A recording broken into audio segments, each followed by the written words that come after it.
अस्सलामु अलैकुम स्टूडेंट। आज जिस सिस्टम को हम जानने की कोशिश करेंगे वो है कार्डियोवास्कुलर सिस्टम।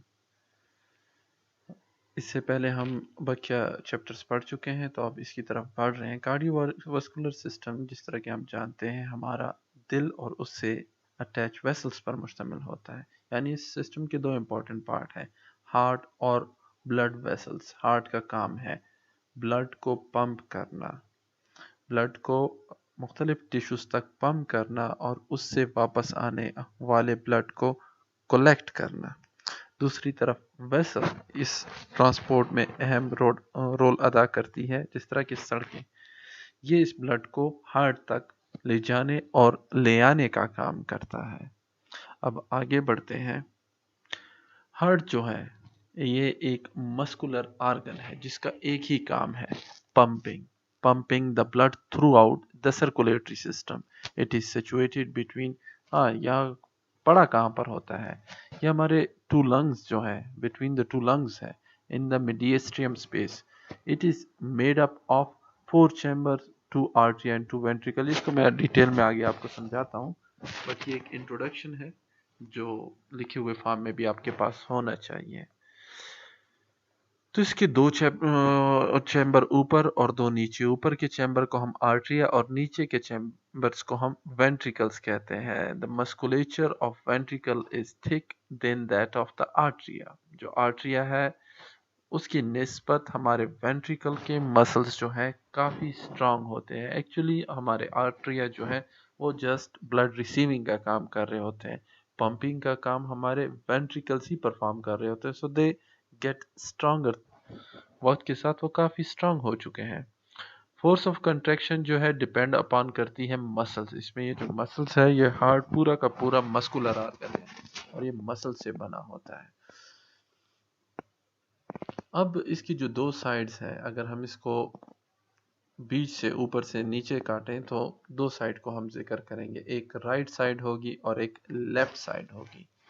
तो राइट साइड में हार्ट की क्या क्या चीज़ें हैं? Right side of the heart has 2 chamber, atrium और वेंट्रिकल। इसी तरह लेफ्ट साइड के भी दो ही चैम्बर हैं, एट्रियम और वेंट्रिकल। तो हम इसको लेफ्ट वेंट्रिकल और लेफ्ट एट्रियम कहते हैं, और इस साइड राइट साइड को हम राइट एट्रियम और राइट वेंट्रिकल कहते हैं। अब राइट एट्रियम जो है उसकी वाल भी थिन है, जिस तरह लेफ्ट एट्रियम की वाल थिन है। इसको साइड बाय साइड लिखने का मकसद यही है ताकि आपको याद करने में आसानी हो। और लो प्रेशर चेंबर है, दोनों तरफ सेम बात है, दोनों लो प्रेशर चेंबर है, इसमें ज़्यादा प्रेशर बनता ही नहीं है। It has got the pace maker. अब राइट साइड का जो चेंबर है उसमें एक एक्स्ट्रा चीज़ है जो लेफ्ट साइड में नहीं है। यहाँ पर एक चीज़ है जिसको हम कहते हैं pace maker, known as S A node, sino atrial node. इसको हम साइनो आर्टीरियल नोड भी कहते हैं। अक्सर जगह पर आपको बड़े अल्फ़ाबेट में एस ए नोड लिखा मिलेगा, तो उसका मतलब होगा sino atrial node that produce cardiac impulses and atrioventricular node. अब यहाँ पर एक एसए नोड है और एक एवी नोड है that conduct the impulses to the ventricles. अब यहाँ से इम्पल्सेस इसकी तरफ बढ़ती है, यानी एसए से एवी की तरफ बढ़ती है।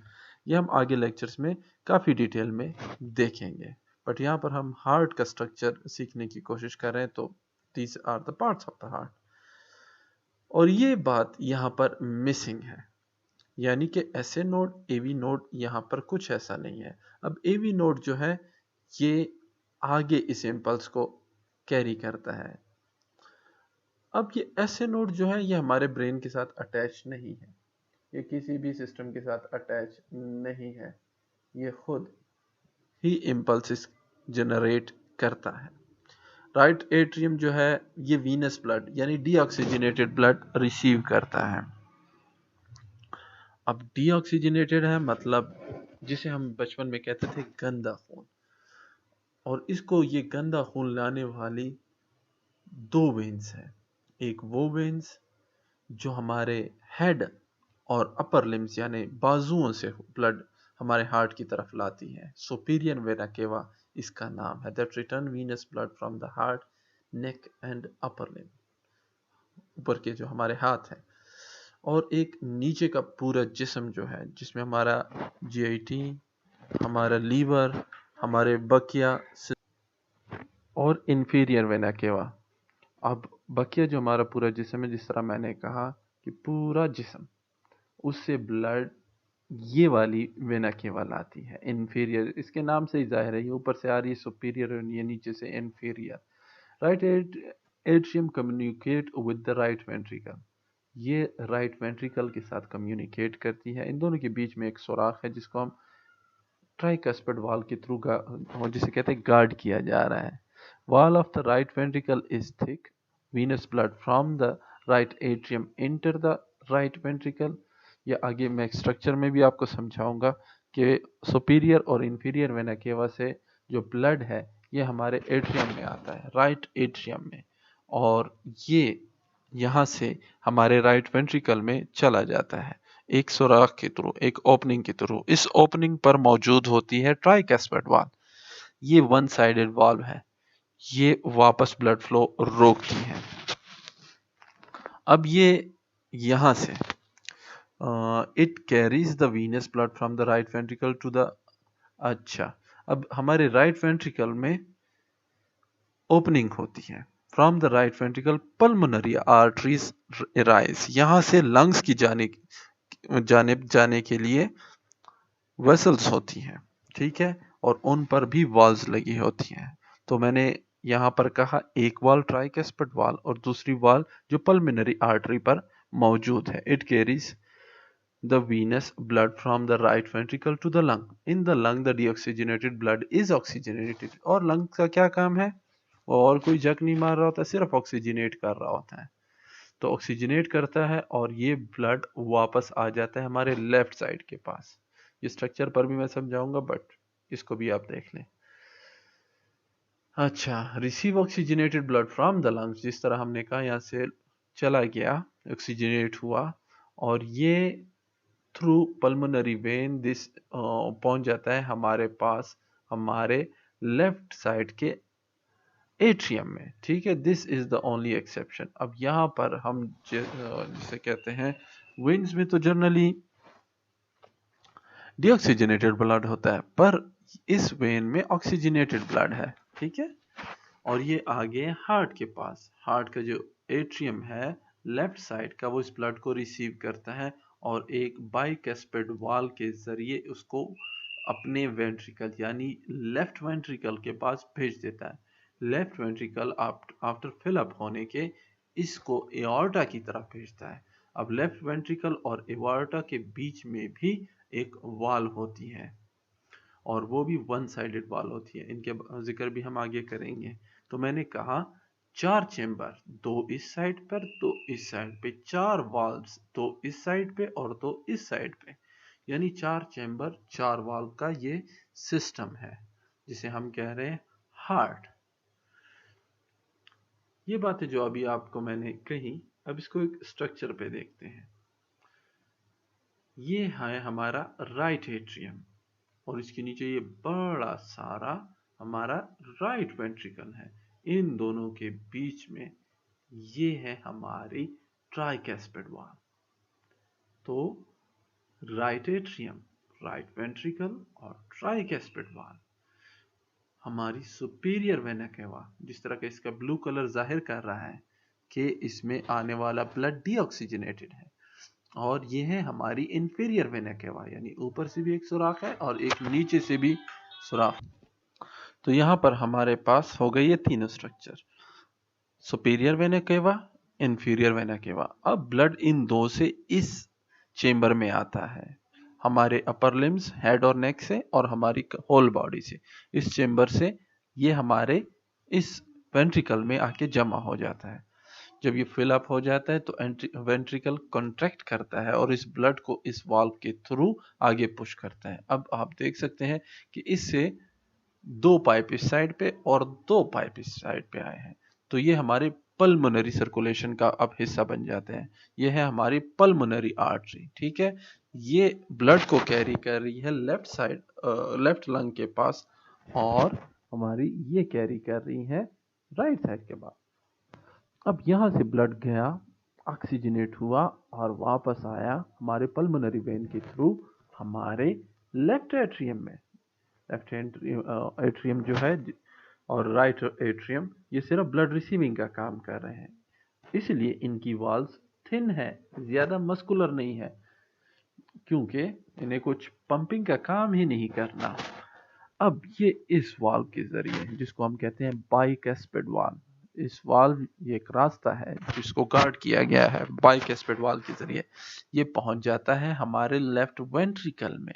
लेफ्ट वेंट्रिकल फिलअप होने के बाद ये कंट्रैक्ट करता है और ये सारा ब्लड चला जाता है इस एओर्टा में। यहाँ पर भी वाल लगी होती है, ठीक है। अब ये एओर्टा इस ब्लड को इन 3 वेसल्स के जरिए, इन 3 आर्टरीज के जरिए हमारे अपर पार्ट्स यानी कि हेड, नेक और लिम्स की तरफ, और इस ग्रूव्स के और यानी वापस मुड़ने के बाद इस पार्ट के जरिए, एओर्टा ही है, हमारे पूरे बॉडी को ब्लड सप्लाई जारी रखता है। और ये सर्कल कंप्लीट होता है अगेन एंड अगेन, और 1 मिनट में तकरीबन 72 टाइम्स 75 टाइम्स ये पूरा होता है।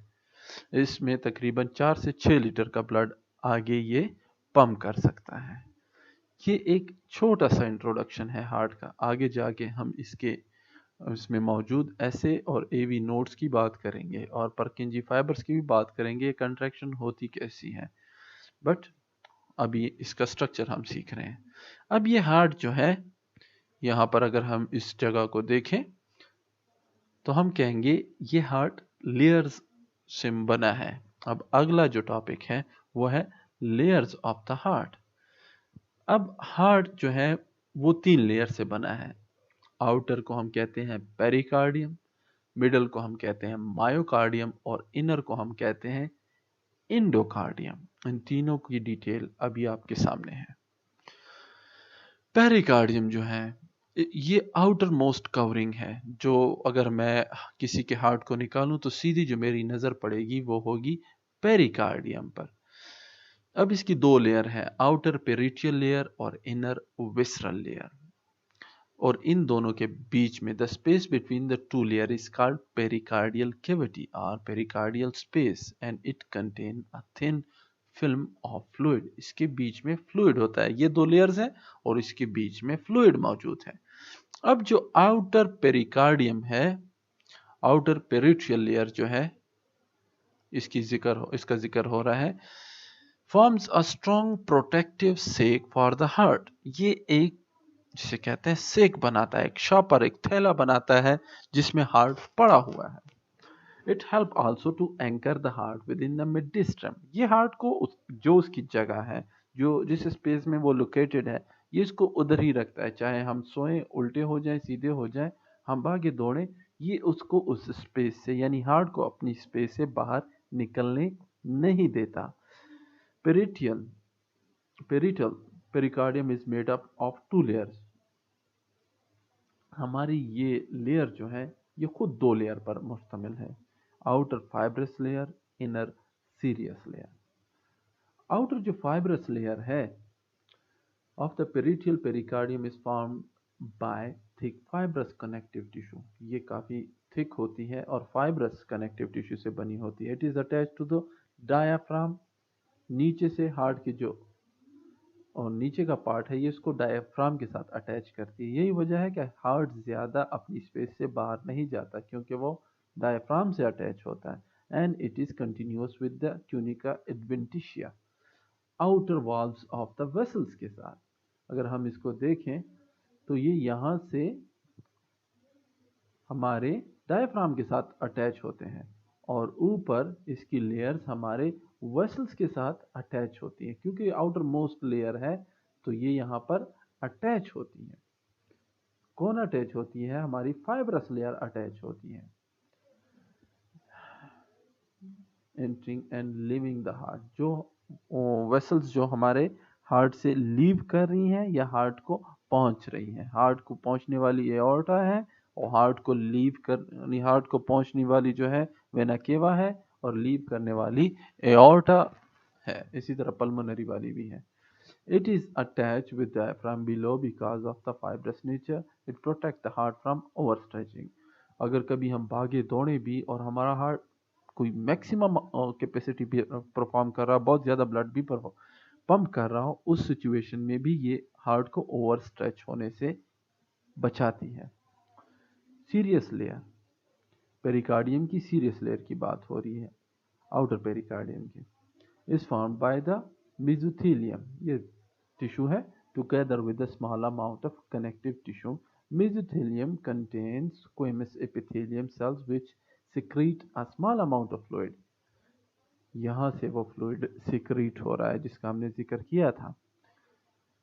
Which lines the pericardial space, अब ये पेरिकार्डियल स्पेस में मौजूद होती है।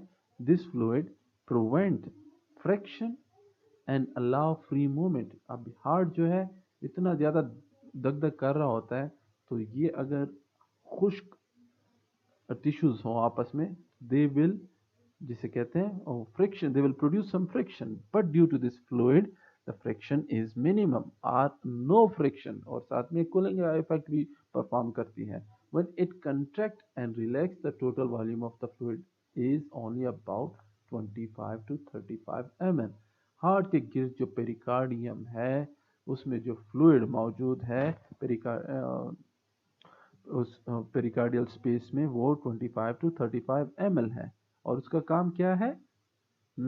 उसका काम है फ्रिक्शन को रिड्यूस करना। पेरिकार्डियम, ठीक है, फाइब्रस पेरिकार्डियम, बाहर की parietal layer of serious pericardium, और आगे पेरिकार्डियल कैविटी इन दोनों के बीच में, और अंदर की visceral layer of serious pericardium. तो ये हम हो गई हमारी पेरिकार्डियम। आगे जो हम बात करेंगे वो होगी एंडोकार्डियम की। एंडोकार्डियम, ये स्ट्रक्चर को आप जहन में रखें, क्योंकि आगे जब मैं पढ़ाऊंगा तो स्ट्रक्चर आपके जहन में होना चाहिए, अब आप इसके साइज से अंदाज़ा कर सकें। यही वो जगह है जो इसको मैक्सिमम, हार्ट को मैक्सिमम मास प्रोवाइड करती है। अब इतना मास प्रोवाइड कर रही है, देखिए, तो यही वो जगह है एंडोकार्डियम जिसमें तमाम मसल्स मौजूद है। कौन से मसल? कार्डिक मसल, ठीक है। तो कार्डिक मसल से ये हार्ट वॉल बनी होगी जिसको हम एंडोकार्डियम कहेंगे, और उसके अंदर की लेयर को हम कहेंगे, क्या नाम था उसका? लेट मी सी, इनर एंडोकार्डियम, एंडोकार्डियम, ठीक है, इसकी बात भी हम करेंगे जो अंदर की लेयर है। बट ये वाली लेयर ज़्यादा इंपॉर्टेंट है क्योंकि सारी कंट्रैक्शन का काम, कंडक्शन का काम इसी लेयर ने करना है। यहाँ पर आप ये दो वेसल्स देख रहे हैं, एक ब्लू और एक रेड, ये कोरोनरी ब्लड वेसल्स हैं। कौन सी blood vessels? Coronary blood vessels. अब इतने सारे मसल्स मौजूद हैं जो 24 घंटे 24/7 थ्रू आउट द लाइफ काम कर रहे हैं, तो इनको भी अपने लिए तो ऑक्सीजन की ज़रूरत होगी ना, इनमें वेयर टेयर भी हो रहा होगा तो इनको भी ज़रूरत होगी। बहुत सारी खुराक की मसल्स है ना, जिस तरह हमारे बकिया मसल्स को खुराक की ज़रूरत होती है, हार्ट को भी, तो ये खुराक, ये फूड, ये oxygen coronary blood vessels, coronary artery और कोरोनरी वेन्स, यहाँ तक ये सारी सप्लाईज ले जाती है। और ऑफ कोर्स इस सारी प्रोडक्शन के दौरान बहुत सारी वेस्ट भी प्रोड्यूस हो रही होगी जो इस कोरोनरी वेन के ज़रिए वापस जाएगी। तो कीप इट माइंड, जिसे कहते हैं keep it in your mind, कि ये भी बहुत इंपॉर्टेंट पोर्स हैं, ब्लड वेसल्स हैं। सही है, आगे बढ़ते हैं। इनर वेसरल पेरिकार्डियम, जो सबसे अंदर की वेसरल पेरिकार्डियम है, line the surface of the myocardium, जो सबसे बड़ी लेयर जिसका मैंने जिक्र किया, ये उसी के साथ अटैच होती है। ये किस चीज से बनी हुई है? Flattened epithelial cell.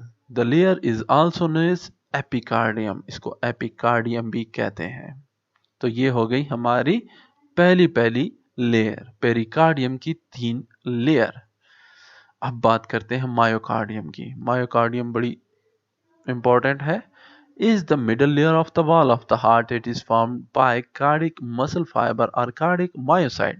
मसल को हम मायोसाइट ही कह रहे थे, अगर आपको मसल्स के लेक्चर याद हो जो हमने क्लास में लिए थे। तो कार्डिक मायोसाइट, तो मायोसाइट सेल्स को कहते हैं मसल्स के, और ये कार्डिक मायोसाइट है। Myocardium form the bulk of the heart. जिस तरह मैंने कहा, ये हार्ट को जो साइज है वो तकरीबन सारा का सारा इसी ने बनाया हुआ है। It is responsible for the pumping action of the heart. Unlike skeletal muscle fibre, the cardiac muscle are involuntary in nature.